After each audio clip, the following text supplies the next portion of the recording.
자, 오늘은 우리 원전주하고 전력설비 얘기를 한번 해볼게요. 어제 이제 쇼창상에 올려놨어요. 이게 물론 이제 뭐 카더라라는 찌라시 같은 거일 수도 있고 뉴스일 수도 있고 그런데 사실 뭐 제 담당자가 아니니까 정확히 확인을 못하겠지만 어쨌거나 시장에 나와 있는 소문이기 때문에 제가 보려고 합니다. 어제 대원전선이 잘 뛰었죠. 특히 저 대원전선도 잘 보시라고 그랬는데 한 가지 이슈가 있어요. 한전에서 이 송전 시장을 거의 독점하고 있었거든요. 요거를 민간에 개방한다는 소식이 있어요. 그러면서 어제 전력 전선들이 전부 다 수혜를 받았습니다. 우리기술이나 두산 에너비티 같은 경우도 이제 원전주 관련 흐름이 좋은데 특히 우리기술이 어제 두산 에너비티가 356억 구매 공급 계약을 체결했습니다. 그러면서 이게 잘 올라갔어요. 사실 제가 이제 면봉에서 얘기할 때도 우리가 원전에 살려면 딱 두 가지가 있었는데 예전에는 G2파를 알려드린 적이 있었거든요. 또 어떤 멤버들이 궁금하신 거야. 저는 항상 241선 밑에서 지하권에 있는 주를 굉장히 좋아하는데 왜 이번에는 240선 위에 있는 종목을 얘기했어요 하고 저한테 여쭤보시더라고요. 그래서 제가 한 가지 알려드렸어요. 주식이 박스권을 돌파해 줄 때는 무조건 관심 있게 보세요라고 알려드렸거든요. 그런데 이렇게 보시게 되면 여기가 지도파는 박스권이 꽤 오랫동안 이렇게 그죠? 자, 그러면 이 박스권을 돌파해 주게 되면 무슨 일이 일어나냐면 앞으로 박스권만 들어오자면 지금 주고 장착 날아가거든요. 그래서 제가 지도파를 얘기할 때가 멤버방에서 얘기할 때고 여기고 또 하나가 일반 실방에서도 이건 얘기했어요. 이 친구가 이때 대량 거래가 들어와 있었고 그죠? 매집봉이죠. 순심히 간식 달라고 짓는데 일반 실방 갈 때는 안 짓는데 죄송해요. 이따 주면 돼요. 여기 이제 대량 거래가 터졌죠. 그 앞전에 또 한 번 터졌죠. 얘가 신호예요. 우리 이제 달릴 수 있으라는 신호거든요. 그런데 이렇게 보니까 박스권 상단에 있었어요. 이렇게. 자, 이때 어떤 행동을 하게 되냐면 반드시 음봉 하나가 떨어지는 날이 있어요. 개인들 괴롭히는 거거든요. 그러니까 어떻게 되는 거냐면 박스권을 탈출했으면 뛰나가야 되는데 음봉이 떨어졌기 때문에 매도가 나와요. 단기 물량을 뺏는 거죠. 그러나 이거 속임수예요. 제가 이때 알려드렸어요. 그래서 이날의 음봉이 제가 엄청 이쁜 음봉이라고 그랬어요. 그래서 5일선만 깨지 않거나 박스권을 뚫고 나가면 바로 매수해야 돼요. 얘는. 그래서 이날 멤버가 다 얘기해드렸거든요. 우리도 매수를 했고 저도 땅 떠나갔습니다. 그러면 이 친구의 목표를 어딜 잡았냐면 여길 잡았어요. 이게 단기 목표가예요. 이거 단기에 이것도. 근데 뚫어버렸어요. 이렇게 빵 때렸습니다. 자, 그런데 이제는 못 사죠. 이제 못 사요. 너무 높아가지고. 어떻게 사? 여기 샀어야지. 모든 자산은 싸게 사는 거예요. 자, 그런데 내가 굳이 G2파 없으면 나 못 사겠다. 이제 추세가 좋으니까 쨍쨍하잖아. 도저히 난 G2파 꼭 사야 돼. 그러신 분들은 무조건 5일선 근처에서 매수고 깨자마자 뒤도 돌아보지 말고 손절해야 돼요. 어디까지 밀려면 여기도 밀리고 다시 박스권 하단을 올 수 있어요. 우리 LG에너지 솔루션 얘기 좀 해볼까요? 저 LG에너지 솔루션을 박스권 탈출할 때 얘기해 드렸는데 예전 얘기. 예전 이 친구가 박스권에 있었어요. 이렇게. 여기죠. 여기. 그래서 G2파도 한 번 더 찍고 갈 줄 알았어. 한 번 더 찍으면 살려고 그랬는데 안 오더라고요. 여기 박스권 타고 동그라미 걸었죠. 지금 거는 게 아니라 예전에 거는 거예요. 이렇게 두 번 찍었죠. 여기가 매수 타이밍이에요. LG 솔루션. 이때가 44만 원이고 박스권 하단이 36만 원이기 때문에 36만 원 샀어야 돼요. 자, 그러면 우리가 시간을 또 가만히 했던 어떻게 됐냐면 이렇게 날아갔죠. 지금 박스권을 두 번, 세 번을 뚫려 날아갔는데 쓰리바닥이죠. 2차적으로다가 그 가격이 업그레이드 된 거예요. 이거 TQQQ가 16달러, 20달러 왔다 갔다 하다가 20달러, 27달러 왔다 갔다 하다가 나중에는 40달러, 30달러 왔다 갔다 할 거예요. 이렇게 계단식으로 상승을 한다는 거죠. 요게 박스권의 위력이에요. 여기 탈출해졌을 때 촥 올라가는 이게 위력이기 때문에 근데 G2파는 이런 데 있기 때문에 건드면 안 된다는 거죠. 그래서 이런 박스권 돌파할 때 매수하는 방법을 반드시 알고 계셔야 되고 이게 눈에 보여요. 이렇게 선만 그러니까 어떤 분들이 그러거든요. 이 선긋기 놀이 하지 말라고. 이분들은 제가 생각할 때는 근데 제가 한 15년이 넘었는데 이렇게 이동평균선에 대해서 전혀 모르는 거죠. 차트를 해석할지 모르는 거예요. 그러니까 차트 신경 쓰지 말라고 그러지. 차트를 신경 안 쓰면 이 박스권을 어떻게 이해할 거야. 그죠? 물론 회사를 보는 것도 중요한데 이왕 회사 보는 것도 좋지만 회사도 보고 차트도 보면 더 좋은 거 아니에요? 나한테 자꾸 무기가 하나씩 더 생기는 거죠. 이 박스권을 잘 이해하고 계시면 되고 일젠파워도 제가 말씀드린 자리가 여기죠. 여기. 저도 이 친구 잘 사고 나왔는데 역시나 이 친구도 박스권 돌파해주면서 가게 떴습니다. 일젠파워 같은 경우 좀 애매하긴 한데 사실은 오른쪽 사이에 있기 때문에 20개선을 지금부터 절대 깨면 안 돼요. 깨지 않아야지만이 다시 2만원대 갈 수 있어요. 20개선 가격이 정확하게 16,400원입니다. 그 위에 있죠. 무슨 얘기냐면 오늘부터 5일선 깨면 안 돼요. 5일선을 깨지 않아 더 올라가는 거. 5일선 깨면 언제든지 우리가 첫 번째 매수하려고 했던 자리 이런 데까지 올 수 있다는 걸 각오해야 됩니다. 즉 바닥권 주식은 아니라는 거예요. 지금.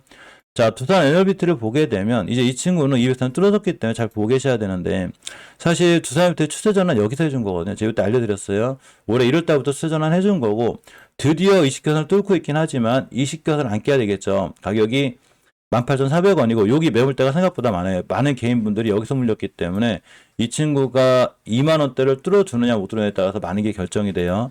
자, 주봉에서는 수급주선 60선 위에 있죠. 지금부터 60선만 깨면 돼요. 즉 추세가 전환해졌기 때문에 굳이 매수하실 분들은 5일선 근처에서 깨면 손절하시면 되고, 장기적으로 들고 가시는 분들은 2만원 돌파 여부를 반드시 체크하셔야 돼요. 얘를 돌파해줘야 3만원 가는 거예요. 자, 우리 기술 예전에 제가 이제 유일하게 많이 날라갔으니까 멤버한테 제가 알려드렸거든요. 유일하게 그냥 종목 원전주를 사려면 우리 기술밖에 살만한 게 없다고 제가 얘기해드렸어요. 왜 그러냐면 얘가 제일 안 날라갔으니까. 그리고 앞전에 이 거래량이 큰 것 같지만 이게 큰 게 아니죠. 이 친구는 약간 리스크가 있긴 했어요. 정적 리스크가 있긴 한데 이렇게 보면 이래 커져. 크잖아, 거래량이죠. 이게 매집봉이죠. 그러니까 굳이 매수하려면 우리 기술 정도가 좋았던 거예요. 241선을 뚫어줘야 날아가는데 뚫었죠. 그럼 지금부터 어떻게 하시면 되냐면 옆으로 땡땡이를 그리거나 241선만 깨지 않으면 다시 매수해요. 월봉에서 이제 뚫어주고 나가는 거고 주봉에서 이제 뚫었기 때문에 뛸 수 있는 확률이 굉장히 크죠.단 수급주선인 60주선을 이번 주에 못 뚫어주게 되면 어디까지 밀리냐면 다시 한번 1,500원대가 와요. 매울대 위에죠. 요걸 각오하고 분할 매수하는 게 맞겠죠. 한전 KPS 영업이라는 게 굉장히 안정적인데 사실은 요번에 좀 많이 줄었나 했죠. 그릴 거예요. 자, 어디 있어요? 20개선 위에 있죠. 뭔 얘기냐면 굉장히 강하다는 얘기인 거예요. 수급이. 20개선만 깨지 않으면 되고 주봉에서도 우선 위에 있기 때문에 추세가 강하죠. 자, 그런데 매수 타임이 여기였죠. 여기 첫 번째 매수는 여기고 두 번째가 여기예요. 자, 만약에 내가 한전 KPS 사겠다. 딱 5일 선거점 매수. 일단 깨면 손절이에요. 지금은 모아갈 수가 없는 높은 위치에 있고 우리나라 지수가 940회를 맞게 되면 전체적으로 조정이 들어올 거기 때문에 무조건 일단은 5일선 깨면 조심해야 되는 거예요. 이 태흥은 풍력 관련주이기도 하고 이제 원전 관련주이기도 한데 많이 올랐죠. 지금 태흥은 원래 이렇게 바닥권 자리가 있었는데 이 친구는 이제 풍력 관련주이기도 해요. 조선 기자재 쪽이기도 하고 다양한 이슈가 있어요. 고점 찍었는데 이런 친구들 같은 경우에 이런 게 있어요. 추세를 유지해주기 위해서 다중바닥 찍고 올라가는 거죠. 이런 추세를 유지해주기 위해서 가장 중요한 거는 5주선 이탈을 안 해야 돼요. 우리 에코프로 얘기 좀 한번 해볼까요? 전 에코프로가 어디 갈지 몰라요. 에코프로 보면 기본적으로 주식이 한번 타려고 하다 올라갈 때는 단 한 번도 종가상 5주선을 이탈하지 않죠. 중기적으로 추세가 잘 유지된다는 거예요. 그죠? 물론 지금은 너무나 올라왔으니까 조심해야 되고 이태용이 그렇듯이 역시나 5주선 이탈하지 않고 있죠. 무슨 얘기냐면 이러한 추세를 잘 유지해주기 위해선 금요일 종가상 무조건 5선 위에 있어야 돼요. 그래야 추세가 유지가 되는 거예요. 자, 에너토크는 얼마 뛴 게 없죠. 월봉에서 보기에는 아직도 바닥권에 있고 일봉에서도 앞에 거래잘 터진 상태에서 아직 뛴 게 없기 때문에 굳이 매수하시려면 아직도 에너토크는 낮은 위치에 있다. 그래서 에너토크는 지금 매수하는 게 맞아요. 그래서 누가 올리냐 세력들이 다시 한번 빵 때릴 확률이 크니까 에너토크를 잘 보시고 BHI는 제가 빼버렸죠. 사실 여기가 매수 타이밍이에요. 근데 많이 올라왔죠. BHI도 일단 월봉에서 전고점 근처를 맞게 되면 위험해질 수 있으니까 지금 사기는 꽤 늦은 감이 있어요. 많이 늦은 거죠. 쌀 때 샀어야지, 쌀 때. 여기서. 그죠? 이때 얘기했으니까 만약에 못 샀다면 굳이 나는 그래도 BHI 못 사겠다. 난 얘밖에 살 게 없어. 그러면 딱 5일선 근처 매수고 깨자마자 손절해야죠. 이런 데까지 오니까. 지금 사신다는 얘기는 주식을 높게 산다는 거예요. 그죠? 이해하셨죠? 싸게 사는 게 아니에요.